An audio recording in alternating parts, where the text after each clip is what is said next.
ଶିଷ୍ୟମାନଙ୍କୁ କହିଲେ ଆସ ଆର ପାରିକୁ ଯିବା। ଶିଷ୍ୟମାନଙ୍କ ସହିତ ଯୀଶୁଖ୍ରୀଷ୍ଟ ଯେତେବେଳେ ଆର ପାରିକୁ ଯିବା ପାଇଁ ନିଷ୍ପତ୍ତି ନେଲେ, ଶିଷ୍ୟମାନେ ଏବଂ ଯୀଶୁଖ୍ରୀଷ୍ଟ ଡଙ୍ଗାରେ ବସିଲେ।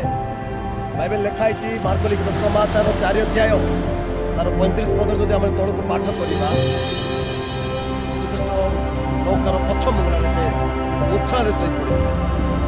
ଯେତେବେଳେ ନୌକା ସମୁଦ୍ରର ମଧ୍ୟଗତିକୁ ପହଞ୍ଚିଲା, ବହୁତ ତରଙ୍ଗ ଆସିଲା ଏବଂ ନୌକା ସମୁଦ୍ରର ତରଙ୍ଗରେ ଲହଡ଼ିରେ ବୁଡ଼ିବାକୁ ଲାଗିଲା।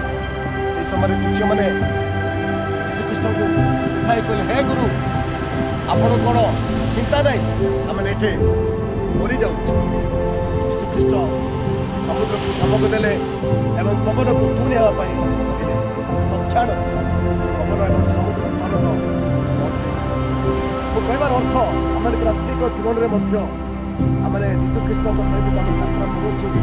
ଅନେକ ତରଙ୍ଗ ଆସେ, ଅନେକ ପବନ ଆସେ, ଅନେକ ଲହଡ଼ି ଆସେ, କିନ୍ତୁ ଆମମାନଙ୍କ ସହିତ ଯୀଶୁଖ୍ରୀଷ୍ଟ ଥିବା ଯାଏ ଆମମାନଙ୍କର ଜୀବନର ନୌକା କେବେ ମଧ୍ୟ ବୁଡ଼ିବ ନାହିଁ। ତରଙ୍ଗର ଆଘାତରେ